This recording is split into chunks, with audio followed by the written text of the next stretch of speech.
Vážené dámy, vážení páni, milí priaznivci literatúry, srdečne vás vítam na našom popoludňajšom programe 3. dňa jubilejného 20. ročníka Žilinského literárneho festivalu a je pre mňa veľkou cťou mať možnosť privítať ukrajinského spisovateľa, básnika, esejistu a prekladateľa Andrija Ľubku.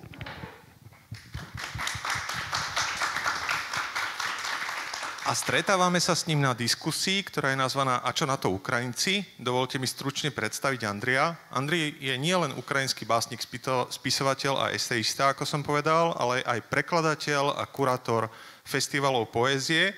Zároveň pomáha, je aktívnym dobrovoľníkom, ktorý pomáha ukrajinskej armáde. A v slovenčine mu práve teraz vychádza román Karbit, ktorý máte možnosť vidieť tam. A aj počas diskusie, aj po diskusii si ho môžete zakúpiť vzadu u Peťa Kuchára, vydavateľstvo, teraz to má vlastne na starosti knihkupectvo Artforum a Andrej určite bude ochotný vám knihu aj podpísať. V slovenčine teda vyšiel ten román, hosťom diskusie je aj Marek Vadás, ktorý je editorom Andrejovej knihy a zároveň bol iniciátorom vzniku mini edície ukrajinskej beletrie, ktorá vychádza v denníku N. Diskusiu, ktorú sme pripravili v spolupráci s denníkom N, budú moderovať Terezia Zhaňačová a tlmočiť Anna Sidik.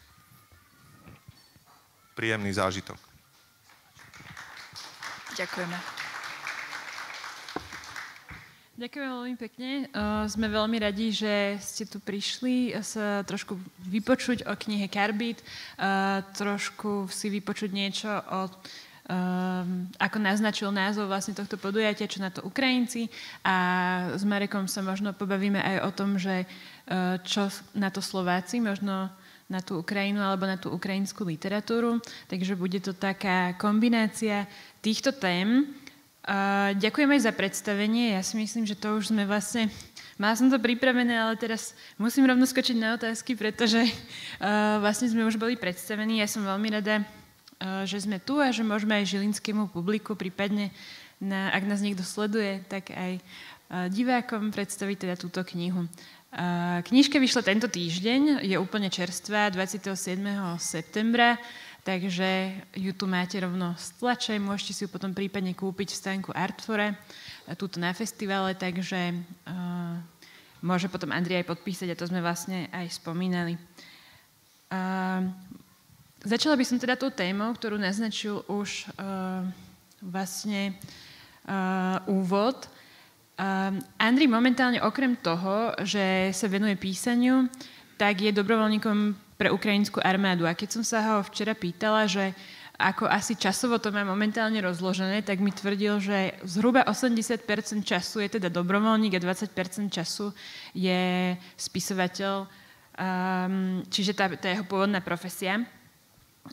Teraz by som sa teda Andreja opýtala, že v čom hlavnom teraz vlastne, čo je teraz tá hlavná činnosť tvoja dobrovoľnícka? Povedz nám o tom trochu viac a povedz nám možno, viem, že to aj nejako súvisí jemene so Slovenskom, takže možno môžeš povedať aj to, ako to súvisí s nami. Dobrý deň, ďakujem pekne za otázku. Буду говорити українською. Дякую за запрошення на фестиваль. Я був у Жиліні 15 років тому. 2 години в мене була пересадка на поїзд. Я їхав у Польщу і гуляв по Жиліні. Я був тоді молодим поетом і лише міг мріяти про те, що колись, як письменник із книжкою, перекладеною словацькою мовою, буду тут, у цьому красивому місті. І тому мені дуже приємно. Подвійно приємно, що це такий важливий вирішальний день, і всі трохи в Словаччині напружені через вибори. Бути тут і спостерігати за цією ситуацією, вона для нас, українців, дуже важлива, але з іншого боку і далека.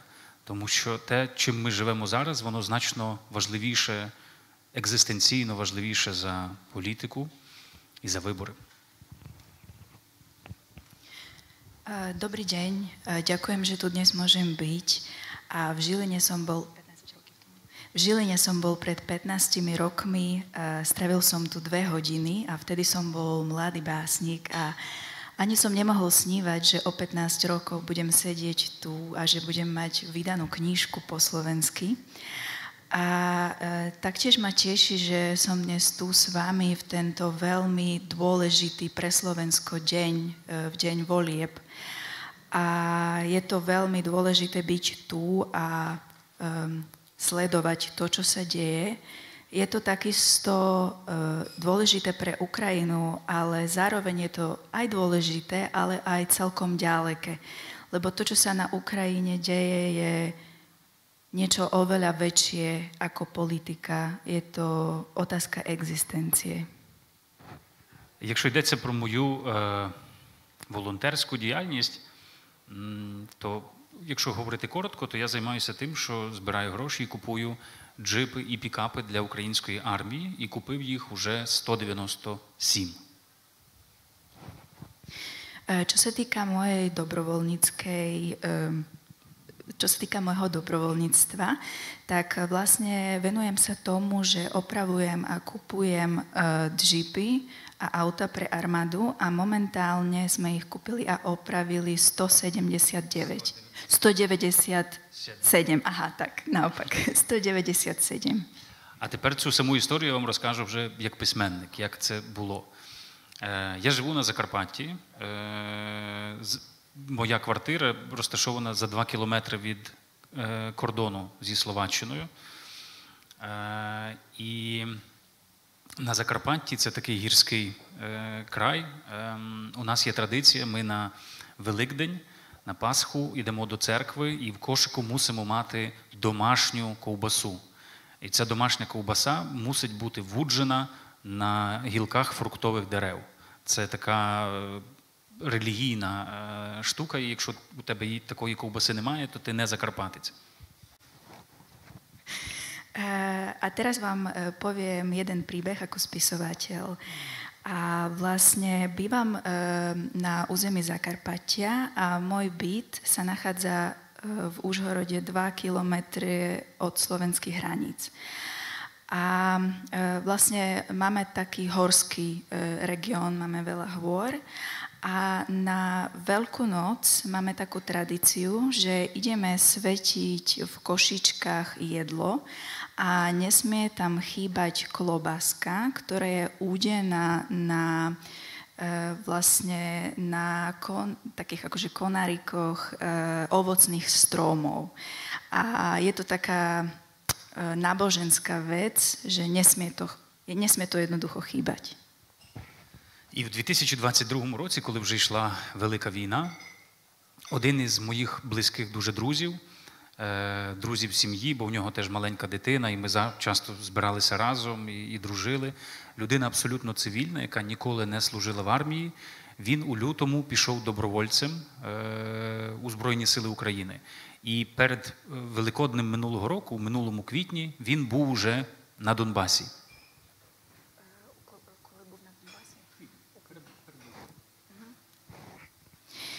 A stalo sa to v roku 2022 a jeden z mojich kamarátov mojej rodiny, vlastne je to kamarát, s ktorým trávime veľmi veľa času, lebo on tiež má malé dieťa a často sa stretávame rodinami. A ten kamarát je obyčajný civilista a keď začala totálna vojna, tak sa vo februári prihlásil ako dobrovoľník do ozbrojených síl Ukrajiny a už v apríli bol на Донбасі. І за тиждень до Великодня, до Пасхи, я подзвонив йому і сказав, що ми всі за тобою тут дуже сумуємо, і нам буде сумно, якщо там на Донбасі, в окопах, на війні, у тебе не буде цієї нашої домашньої ковбаси із Закарпаття. І тому ми, твої друзі, вирішили купити для всього твого підрозділу, для вашої роти, 100 кілограмів ковбаси і передати вам на Донбас, щоб ви на фронті мали такий же Великдень, як у нас вдома на Закарпатті.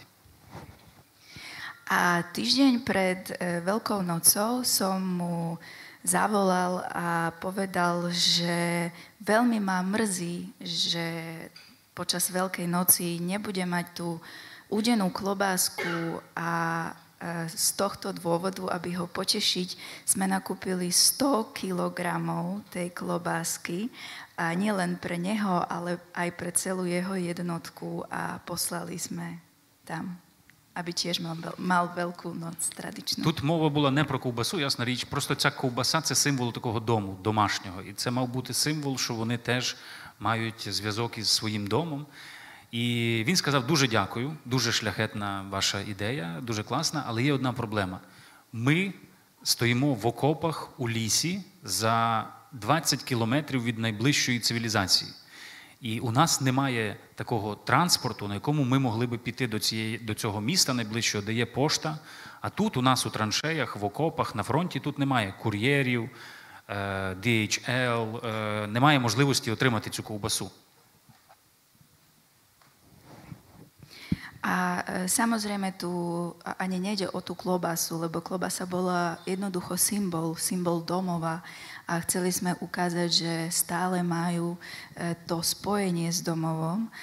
A ten môj kamarát samozrejme poďakoval, ale povedal, že oni sú v zákopoch v lese 20 kilometrov od najbližšej dedinky, najbližšieho civilného mesta a jednoducho nemôžu sa tam až tak ľahko dostať a nemajú prístup k nejakej pošte alebo nemôžu tú klobasu jednoducho vyzdvihnúť a samozrejme nie sú tam žiadni kuriéri.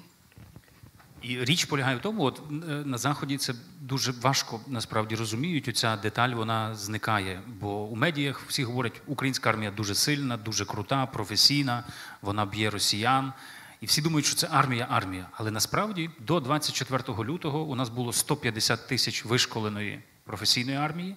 Та велика армія, яку ми маємо зараз, має 1 мільйон людей, і в ній більшість складають цивільні люди. Цивільні люди без військової підготовки, які ніколи не служили, але які у перші дні війни самі пішли як добровольці до воєнкоматів і потрапили на фронт. A častokrát tomu až tak nerozumejú na západe a nehovorí sa o tom na západe, lebo v médiách častokrát počujeme, že ukrajinská armáda je silná a ako statočne bojuje proti Rusku, čo je pravda, ale ešte pred rokom 2022 sme mali 150 000 ľudí, čo patrili do profesionálnej armády. Teraz máme 1 milión ľudí v armáde a skoro akože veľká väčšina z nich sú obyčajní civilisti, ktorí nemali vojenské školenie a sú tam, lebo je to ich voľba. Sú teraz tam ako добровольниці. І оцей мій друг, про якого я розповідаю, він пішов у лютому, в перший день війни в військкомат, став військовим, і його підрозділ, оцей юніт, він був створений фактично на папері, теоретично. Вони отримали калашнікови, вони отримали форму, але як такої військової частини підрозділу в них не було. В них не було стола, наприклад, штабу, у них не було, що найголовніше, в них не було технічних засобів, зокрема, не було транспорту. І вони із Закарпаття на Донбас, а це 1400 кілометрів, поїхали на такому жовтому шкільному автобусі, який держава взяла із школи. І більше транспорту у них не було. A ten môj kamarát sa zapísal do armády ešte na začiatku totálnej vojny vo februári a vlastne tá ich jednotka, do ktorej sa zapísal, tak ani neexistovala oficiálne, že Existovala na papieri. Existovala ako keby na papieri a dali im zbrane a oni nemali napríklad stôl alebo štáb, nemali technické zabezpečenie, nemali auta. A aby ste rozumeli, tak napríklad od Zakarpatia museli cestovať na Donbas školským, obyčajným busom.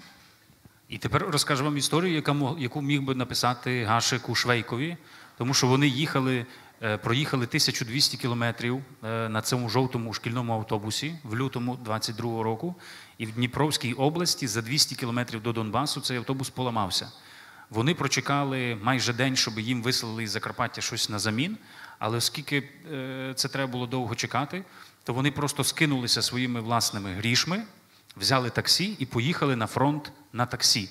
Ось так тоді виглядала реальність, люди так хотіли боронити свою державу, їх нічого не могло зупинити. A teraz vám poviem jeden príbeh, ktorý by celkom mohol patriť Gašekovi z Švejka. A vlastne tých 1200 kilometrov, čo prešli tým, čo museli absolvovať tým autom z Zakarpatia na Donbas, tak keď cestovali v Dnipre za 200 kilometrov od Donbasu, sa im ten žltý školský autobus pokazil a nemohli čakať na to, kým im dopravia nejaký iný bus a samozrejme, že by to dlho trvalo. Čiže oni sa poskladali a objednali si taxík. A oni na Donbas cestovali taxikom, čiže natoľko je veľké odhodlanie ľudí bojovať a brániť svoju krajinu, že idú na front taxikom. І тому, коли я сказав, що є ця ковбаса, він сказав, що у нашому підрозділі найбільша потреба, і таких підрозділів було тоді сотні нових в Україні, найбільша потреба – це джип. Машина, яка може їхати в полі, може їхати в лісі, там, де немає дороги, 4х4, дизель, і чи міг би я допомогти. І тоді я вирішив, що я куплю їм такий джип і відправлю з ковбасою на Донбас. І я оголосив на своєму Фейсбуку такий збір. І оскільки у мене є багато досить підписників, як у письменника, то вже на ранок у мене на рахунку були гроші на 2 джипи.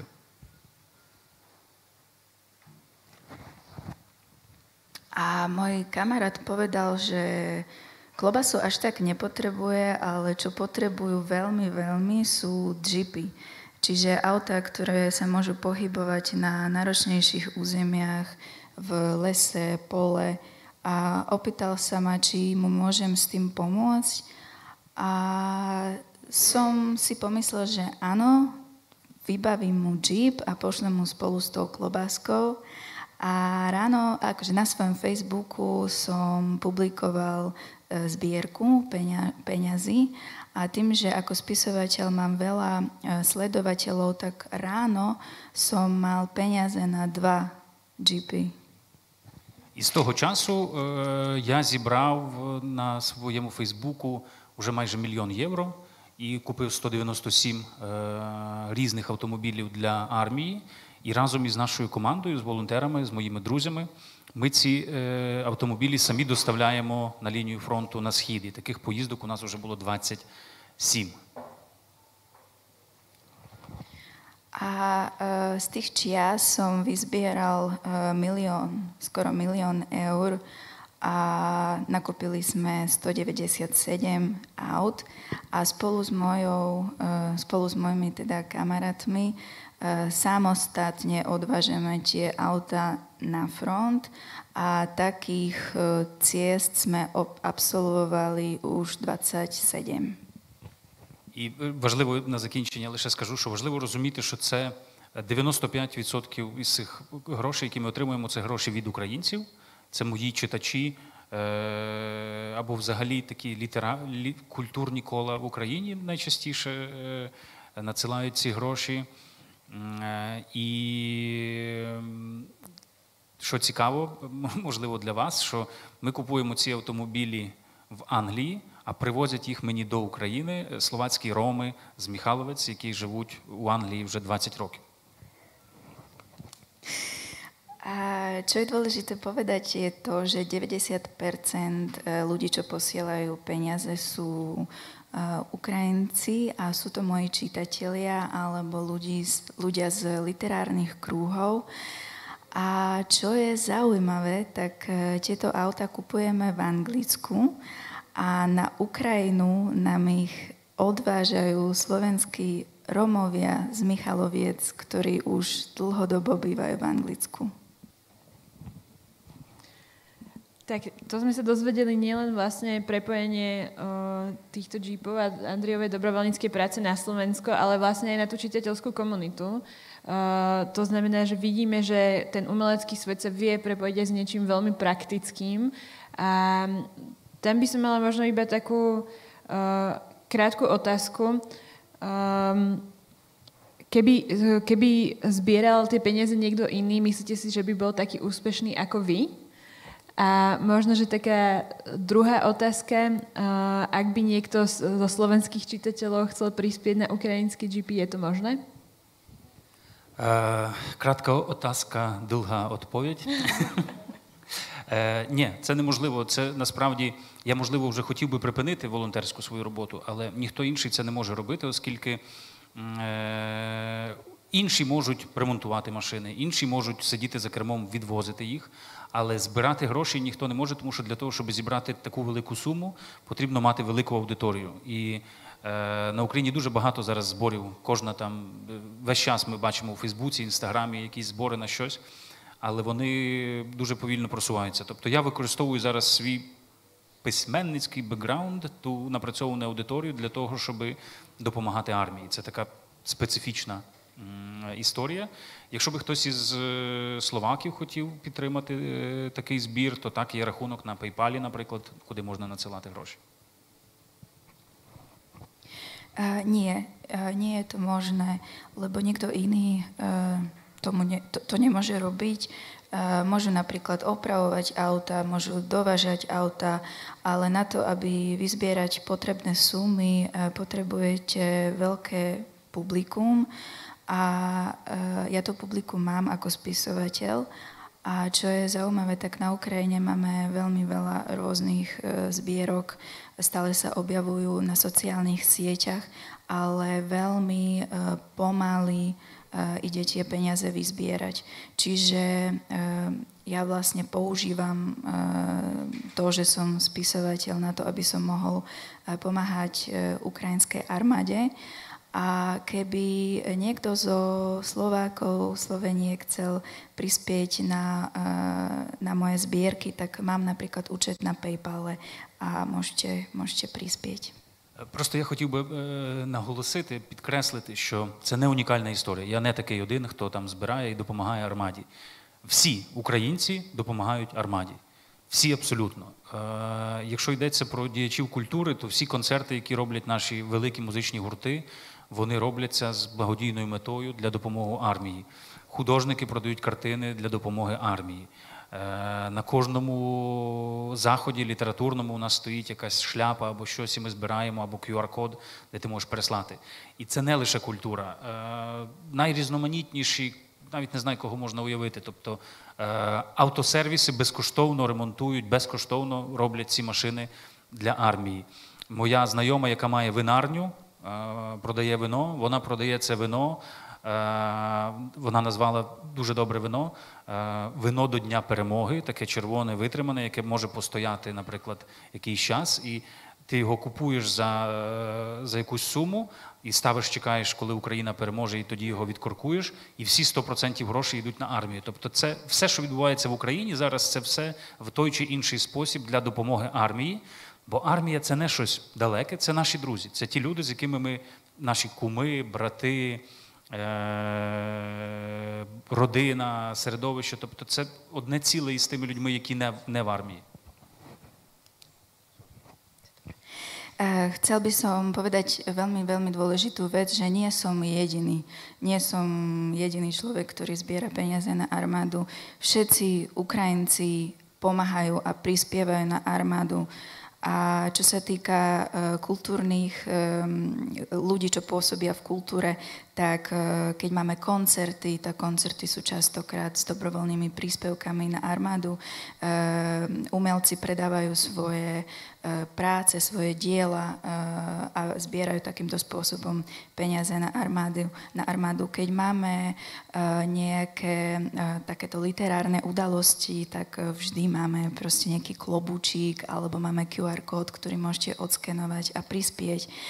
A samozrejme, že sa tomu venuje nie len ľudia z kultúry, ale napríklad máme miesto, kde si môžete opraviť auto a takéto miesta opravujú auta zadarmo pre armádu.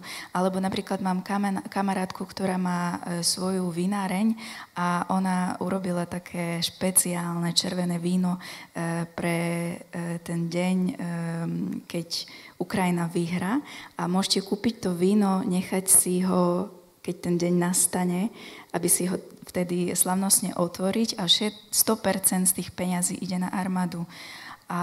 Lebo armáda to nie je niečo ďaleké a veľmi vzdialené. Sú to naši kamaráti, sú to naši blízki medzi nimi, čiže všetci im pomáhame. Teraz môžeme od tej dobrovoľníckej činnosti, ktorá súvisí s tou vojnou, ktorá je od roku 2022 na Ukrajine, možno prejsť tej knižke. Ona totiž to na prvý pohľad možno nevyzerá, že súvisí s touto vojnou, ale ona v skutočnosti reflektuje udalosti, ktoré sa na Ukrajine stali v roku 2014. A keby sa tie udalosti odohrali inak, možno by sa dalo povedať, že tá vojna by tu teraz nebola.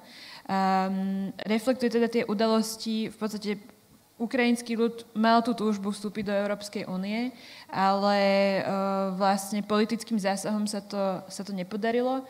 A táto knižka je o tom, ako jeden človek, učiteľ histórie, ktorý v knihe má meno Tis, ktoré si dal sám podľa rieky Tisa, vlastne sa rozhodne, že keď Ukrajina nemôže prísť do Európskej únie, tak vlastne Ukrajinci musia do nej prísť sami.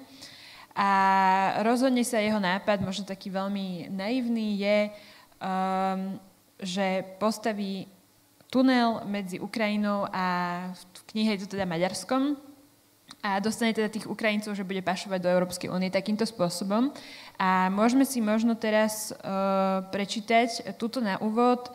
Je iba taká krátka správa ešte pred prvou kapitolou, v ktorej sa píše: Pod hranicou medzi Slovenskom a Ukrajinou objavili tajný tunel vybavený železnicou v dĺžke 7 futbalových ihrísk a v ňom vyše 2,5 milióna pašovaných cigariet, oznámila vláda Slovenskej republiky.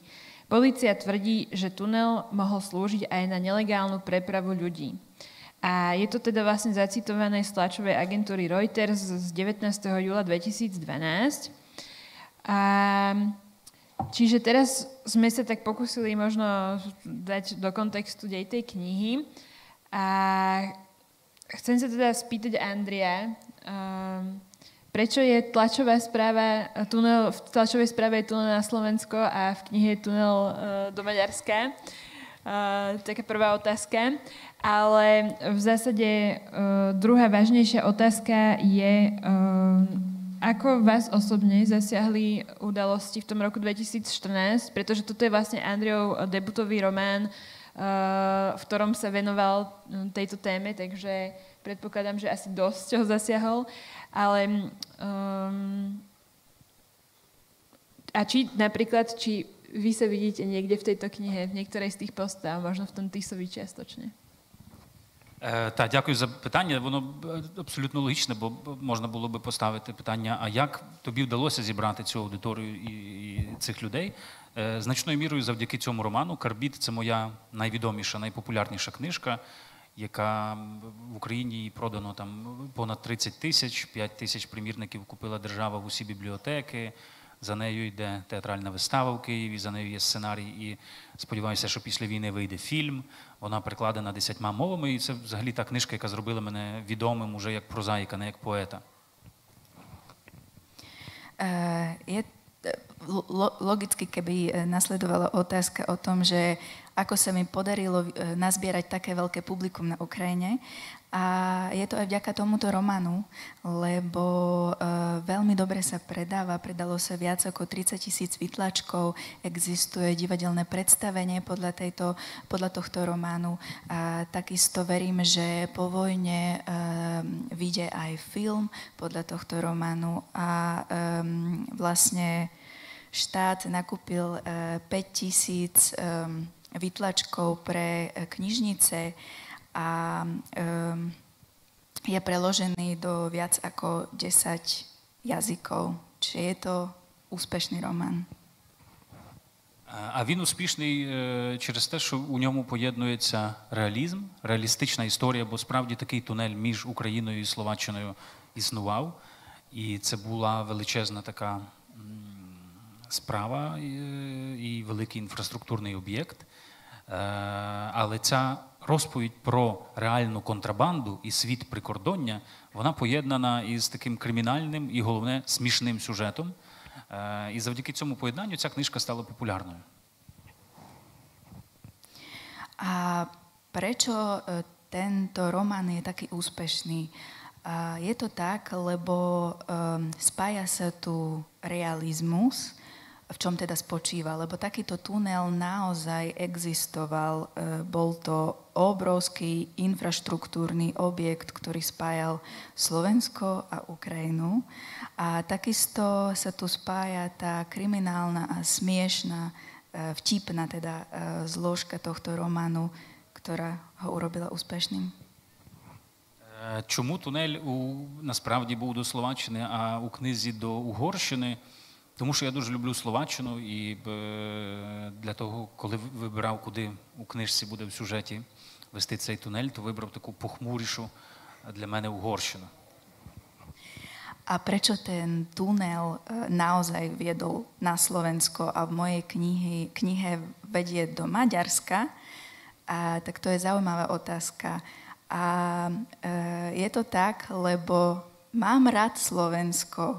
A keď som si vyberal, že do akej krajiny v mojej knihe ten tunel bude smerovať, tak som si zvolil tú pochmurnejšiu krajinu a zvolil som si Maďarsko. Герой, там немає мого героя, якогось, з яким би я себе асоціював, але герой – це вчитель історії в школі, і він не випадково є такий, це такий символ, метафора того, що українське суспільство дуже сильно занурене в історичні проблеми, і дуже часто всередині нашого суспільства великі дискусії, навіть конфлікти або політичні маніпуляції відбуваються навколо минулого.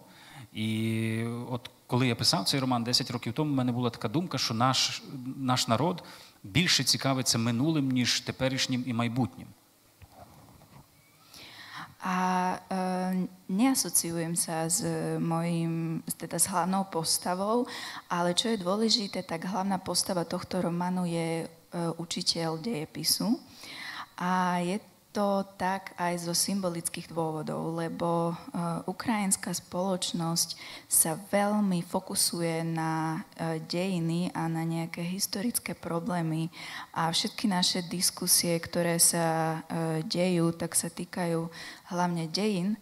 A keď som tento román písal pred 10 rokmi, tak som si povedal, že ako spoločnosť sa viac fokusujeme na minulosť a nie na našu prítomnosť a budúcnosť.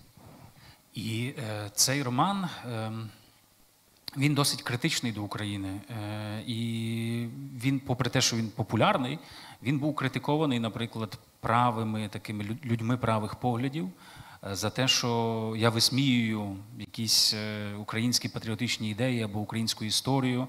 І от був такий теж критичний відголосок, але цей гумор у мене у книжці, він має таку терапевтичну мету, майже медичну мету. Я хотів показати цей світ, в якому ми живемо, в якому, наприклад, і поліцейський, і староста цього міста прикордонного замішані у спільній справі контрабанди і є фактично такими злочинцями, а водночас вони репрезентують владу. Я хотів це показати, оцей мікросвіт, щоб ми побачили себе збоку, посміялися через сльози і подумали, що так далі жити не можна. A zároveň tento román je kritický a kritizuje kriticky voči Ukrajine, kritizuje Ukrajinu. A napriek tomu, že som mal dobré ohlasy a román sa stal populárnym, tak ten román aj kritizovali, hlavne ho kritizovala ukrajinská pravica a hovorili mi, že nejakým spôsobom som voči patriotických, že som nepatriotický a že snažím sa spochybniť ukrajinské dejiny ale zároveň v tomto románe mám humor a je to dôležitá zložka, ktorá je terapeutická, až taká medicínska, môžeme povedať. Chcel som ukázať svet, v ktorom bývame, v ktorom žijeme, kde policajt a starosta, ktorí reprezentujú vládu, teda reprezentujú moc, sa môžu venovať kontrabande a môžu robiť niečo zlé, zločinné. Chcel som ukázať takýto ako keby mikrosvet, aby ľudia sa smiali skrz slzy a povedali, že už так viac nemôžeme жити. Але це не означає, що це роман лише про Україну. Тому що якщо ви будете читати цю книжку, то ви зможете також багато дізнатися про життя словацького боку кордону, тому що він виглядає так само. Не існує ситуації, коли контрабандою займаються лише українці. Для того, щоб її робити, треба когось з того боку. І тут у Reuters була цитата про те, що словенська поліція поінформувала, що там так і так. Вона поінформувала, бо вона дуже добре знала, що там робилося, і вона була співорганізатором цього тунелю, і всі з словацького боку так само на ньому заробляли. Бо контрабанда – це як секс. Для нього потрібні двоє. Хтось з цього боку і хтось із словенського боку.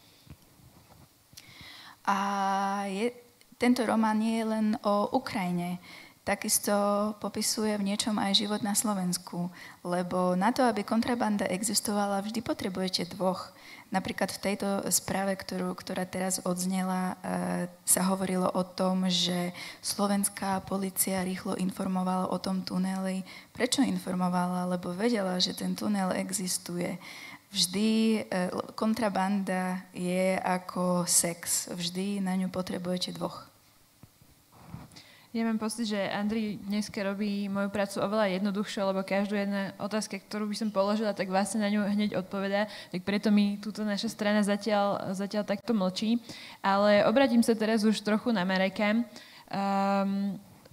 Vo vydavateľstve N-Press, teda viac známom ako knižná edícia denníka N, teda vychádza táto kniha Karbit. Nie je to jediná kniha ukrajinskej beletrie, ktorá tam vychádza. Prvá bola knižka Slovník vojny Ostapa Slivinského, ktorá vyšla v júni, teraz toto je druhá. V budúci rok ešte budú následovať ďalšie. Marek vlastne nielen túto knihu bol jej editorom, ale je vlastne aj, dá sa povedať, iniciátorom tejto celej edície. A ešte predtým, než položím otázku, by som možno spomenula takú rýchlu štatistiku.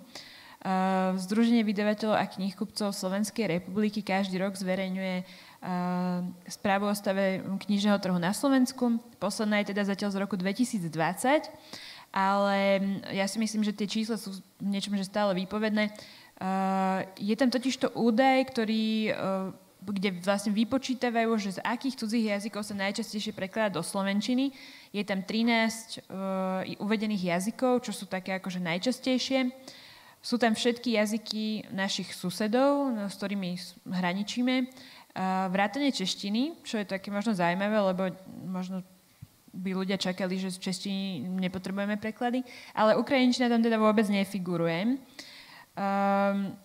Tak chcem sa ťa opýtať, Marek, že máš na to nejaké vysvetlenie a potom hneď v zápätí sa naskyta tá otázka, že prečo si vlastne mal chuť s tým niečo robiť?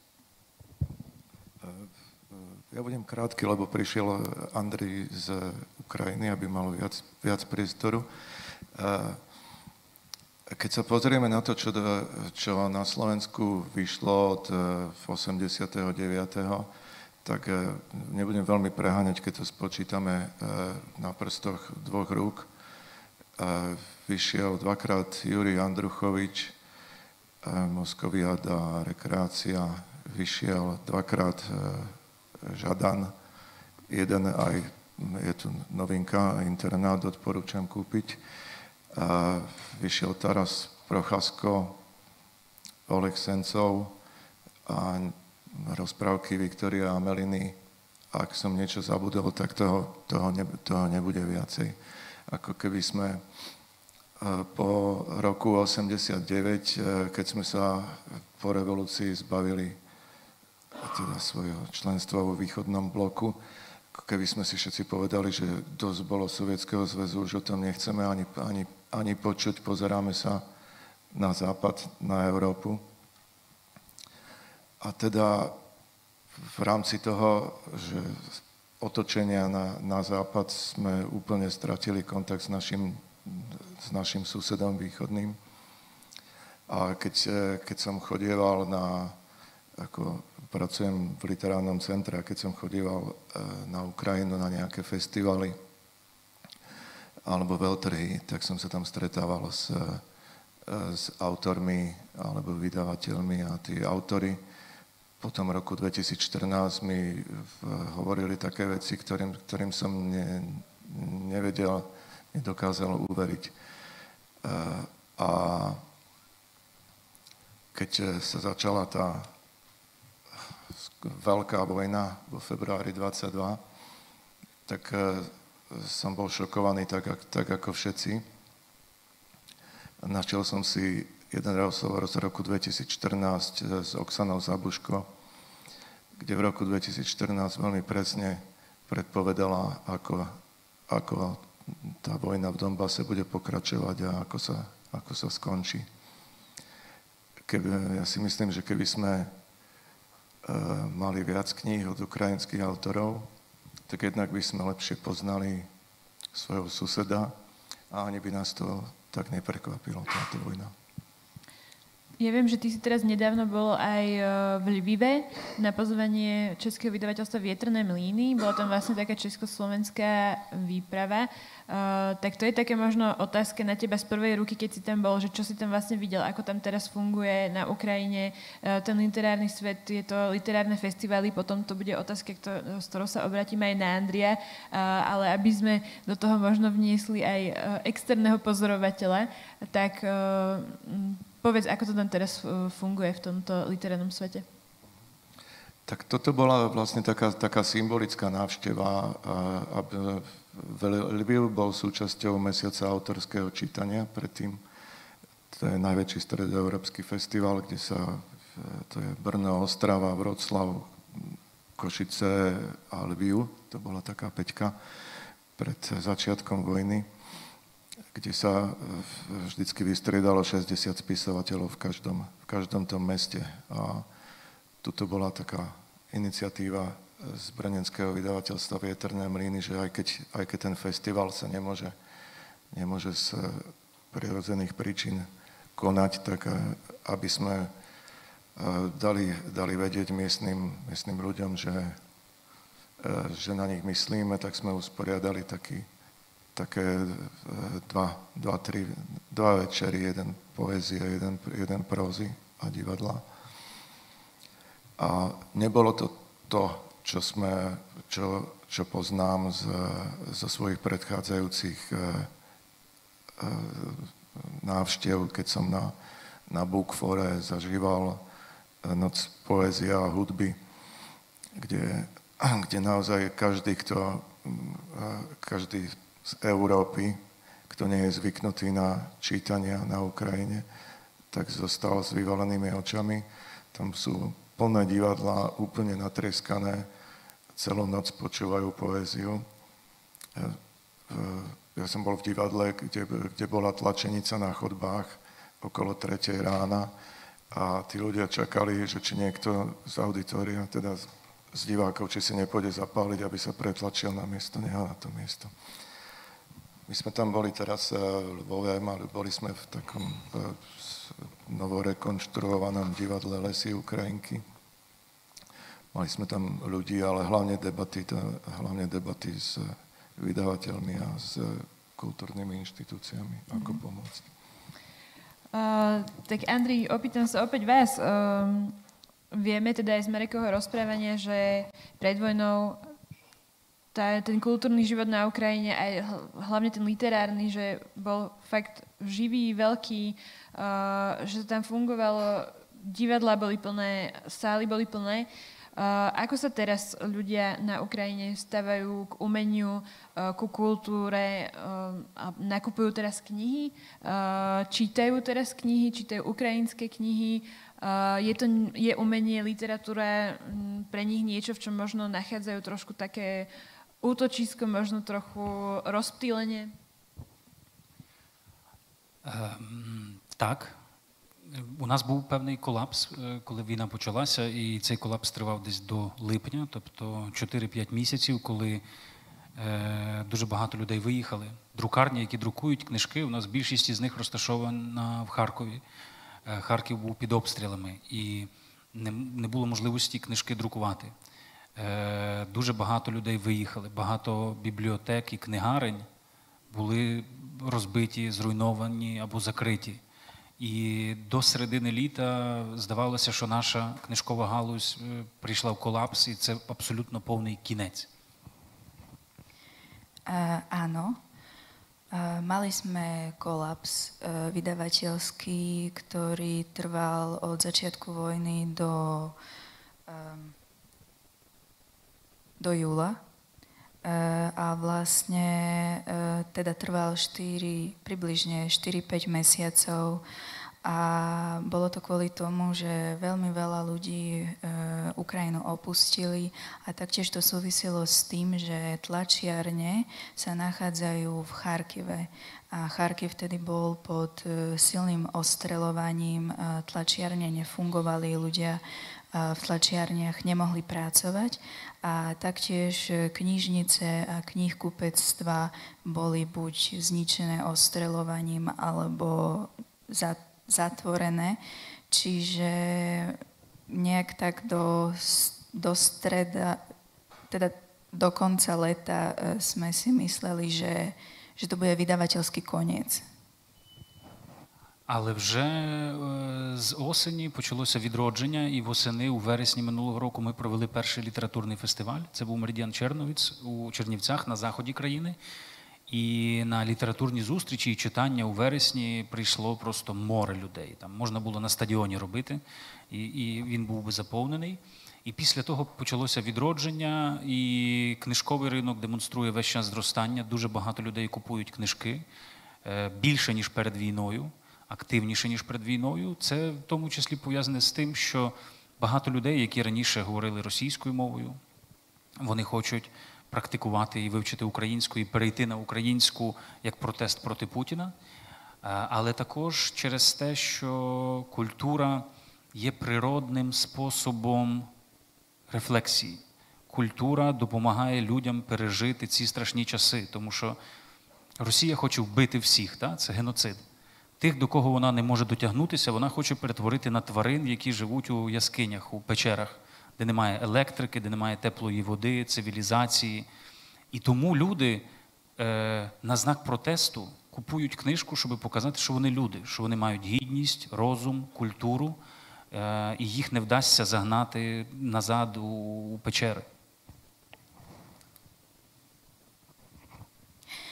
Ale na jeseň sa to začalo zlepšovať a v septembri sme urobili prvý literárny festival počas totálnej vojny Meridian Černovic v Černivciach a došlo veľmi veľa ľudí. Normálne my sme to mohli robiť na štadióne a bol by plný ten štadión. A vtedy to začalo, aj predaj začal oveľa stúpať a odvtedy sledujeme, že vydavateľstvám sa veľmi darí a kupujú oveľa viac kníh ako pred vojnou. A súvisí to poprvé s tým, že ľudia, ktorí predtým rozprávali v ruštine, sa chcú zlepšovať v ukrajinčine, znovu sa vrátiť k ukrajinčine a je to istým spôsobom protest voči Putinovi. A taktiež to súvisí aj s tým, že kultúra je to taký prírodný spôsob veci reflektovať. A to, čo robí teraz Rusko, je genocída. A čo nevie uchmatnúť, tak snaží sa z toho urobiť nejaké divoké prostredie a namiesto ľudí urobiť zvierat. A preto ľudia ako protest kupujú knižky, aby ukázali, že oni sú predsa ľudia a majú inteligenciu, rozmýšľajú a proste chcú sa zlepšovať a chcú tie poznatky. І було, наприклад, дуже багато таких інстаграмних фоток, які збирали багато лайків під час зими минулої, коли Росія обстрілювала нашу енергетичну інфраструктуру, в містах не було електрики, а це означає, що в містах не було води, тепла, і ви жили у кам'яній такій коробці, як у кам'яному мішку, на якомусь 12-му поверсі, де немає ні ліфта, і ви сиділи в темній квартирі без тепла, і багато людей постили такі фотографії в себе в сторіз і на інстаграмі. От свічка і книжка. І це таке символічне світло. A mali sme veľmi veľa fotiek na Instagrame a na sociálnych sieťach počas minulej zimy, lebo ako viete, vtedy sme zažívali veľké ostreľovanie Ruska, ktoré útočilo na ukrajinskú infraštruktúru, čo znamenalo, že sme nemali elektriku a ani vodu, ani teda teplo. A to si môžete predstaviť, že ste na nejakom, povedzme, 12. poschodí v takom temnom, chladnom prostredí, kde nie je teplo, v takej, povedzme, krabici z betónu. A vtedy sa šírili fotky, ako ľudia v tej tme čítali knižky pri sviečkach. Ja by som chcela vedieť, vlastne táto kniha Carbit, keby som sa k nej mala vrátiť, tak reflektuje, ako som spomínala, tie udalosti v roku 2014 a vyšla už v roku 2015, čo je možno v celku krátka doba. Zároveň sa vám podarilo v tej knihe tie udalosti aj kriticky, ale s veľkým humorom a nadhľadom ich tak zreflektovať. To znamená, že aj včera napríklad, keď sme s Andriom chodili na rozhovory do médií a už niektorí ľudia mali prečítanú tú knižku, tak viacerí povedali, že ja som sa tak smiala, že som dúfala, že nezobudím deti a skrátka, že zabávali sa dobre na tejto knihe. A chcem sa teda vrátiť k tomu, že tam bol relatívne krátky čas medzi tým, ako sa stali tie udalosti a ako vznikla tá kniha. Takže otázka možno znie, že aké budú romány o vojne, ktorá teraz prebieha a možno aj s takým želaním, že kedy budú tieto romány. Samozrejme, všetci veríme, že čím skôr, ale...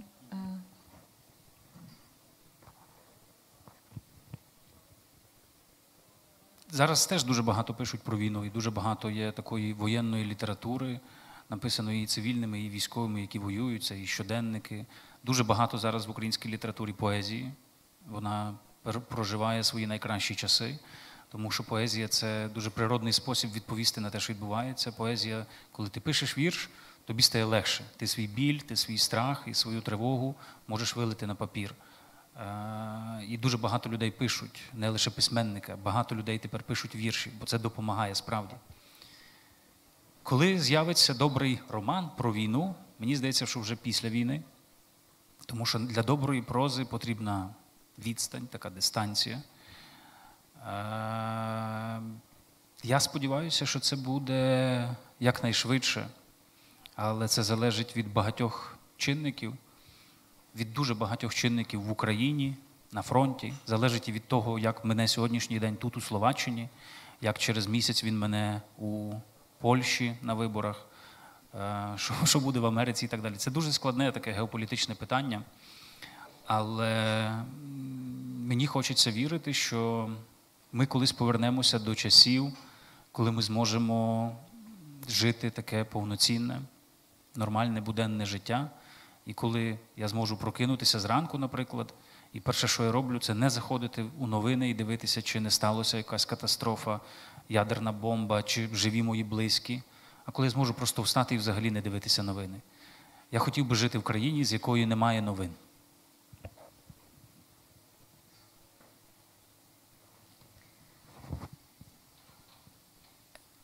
Dôležité je povedať, že aj teraz veľa píšu a vzniká veľa kníh, veľa literatúry, aj civilistov, ale aj ľudí, čo sú v armáde.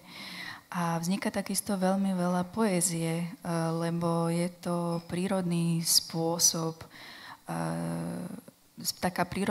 prírodný spôsob odpovede a spracovávania vlastných emócií, lebo človeku sa vždy uľaví, keď napíše báseň a celý svoj strach, svoju úzkosť môže dať na papier a nezaberá to veľa času. A preto píšu aj ľudia, ktorí predtým poéziu nepísali. A čo sa týka nejakého veľkého románu, tak ten príde určite po vojne, lebo na to, aby ste napísali veľký román, potrebujete mať odstup a potrebujete sa dištanciovať od toho, čo sa deje. A verím, že sa to stane čo najskôr, ale samozrejme na to má vplyv viacero vecí. Vplyvá na to, ako sa bude dariť Ukrajine na fronte, ale aj to, ako dopadnú voľby na Slovensku, ako dopadnú voľby v Poľsku, v Amerike. Čiže chcem veriť, že to bude dobré a verím, že sa vrátim do čias, keď budem môcť žiť taký jednoduchý, každodenný život, keď sa zobudím ráno a nemusím pozerať na obrazovku môjho mobilu a pozerať správy, či nespadla nejaká bomba, či sa nestala nejaká katastrofa a či je všetko v poriadku, ale chcem jednoducho bývať v krajine, v ktorej neexistujú správy. Asi posledná otázka na záver. Myslím si, že my, čo tu sedíme a zrejme aj vy v publiku, sme presvedčení o tom, že aj cez literatúru sa dá spoznať na národ, obzvlášť národ, ako sme teda aj Marek spomínal, národ, ktorý sme doteraz cez tú literatúru mohli spoznávať len veľmi málo. Takže možno taká záverečná otázka na tú edíciu ukrajinskej beletrie. Vyšli teda zatiaľ 2 knižky. Tá prvá bola teda Slovník vojny, ktorý som spomínala. To je už presne niečo, taká knižka, ktorú naznačil Andrej, že tam už nejaká poézia vzniká. Je to knižka, ktorá zachytáva také veľmi bežné momenty ľudí, ktorí utekajú pred tou vojnou a ktorí reflektujú tú vojnu. Sú to také krátke úryvky spojené s fotografiami vlastne fotografov z denníka N, ktorí boli priamo na Ukrajine. Čiže to je taká veľmi aktuálna záležitosť. Potom tu máme knižku Karbit, ktorá viacej sa venuje tým udalostiam z roku 2014. Tak Marek, posledná otázka na teba, že na čo sa ešte môžeme tešiť a ako sa vlastne vyberajú knižky do edície, vlastne z literatúry, ktorej máme toho tak málo, že to je vlastne veľmi zodpovedná úloha.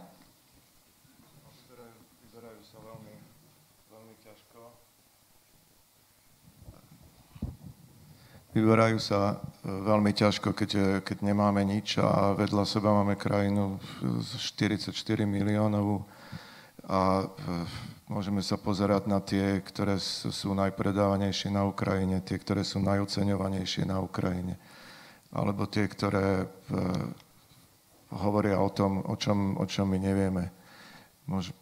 Môžeme vydávať ktoré píšu o bezprostrednej súčasnosti, alebo tie, ktoré píšu o hladomore z 30. rokov. Je toho neuveriteľné množstvo kvalitných kníh a niektoré sú napísané výborne, ale zase kombinujú ruštinu, ukrajinčinu a niekoľko nárečí, takže by boli príliš ťažké pre našich prekladateľov. My sme si tak vytipovali taký okruh zo 20 kníh, z ktorých sa ešte bude vyberať, ešte nie sú všetky úplne naisto vybrané. To prvou bude Radio Noc Juraja Andruchoviča, ale ja dúfam, že denník N nebude jediné vydavateľstvo, ktoré bude vydávať ukrajinskú literatúru. Dostal sa mi do uši, že už je pripravený preklad Sofie Andruchoviča Madoka. A dúfam, že sa pridajú aj ďalšie vydavateľstva, lebo viem, že Fond na podporu umenia má tento rok špeciálny program na podporu ukrajinskej literatúry. Dobre, ďakujem veľmi pekne. Tak ja iba spomeniem, že okrem beletristickej edície, teda vo vydavateľstve N-Press, môžete sa dočítať aj z literatúry faktu o tom, ako sa žije na Ukrajine. Tam je to tiež možno dokonca v tomto momente ešte zatiaľ bohatšie ako z tej beletristickej stránky, ale chcela by som vám teda odporučiť všetky tieto knižky. Myslím si, že je dôležité spoznávať Ukrajinu. Som veľmi rada, že aj Andrej prišiel na Slovensko. Bude ešte možnosť samozrejme nielen si zakúpiť knižku, podpísať, ale aj ho stretnúť, pretože už máme aj dohodnuté ďalšie Andrejové vystúpenia na Slovensku koncom novembra na festivale Y, takže ak si medzi tým prečítate, knižka vás zaujme, tak vás radi uvidíme aj tam. Ďakujem veľmi pekne všetkým diskutujúcim, aj prekladateľke Anke. Som veľmi rada, že ste tu boli, že ste si prišli vypočuť naše rozprávanie o Andrejovej knižke aj o situácii na Ukrajine a na záver už ostáva iba povedať sláva Ukrajine.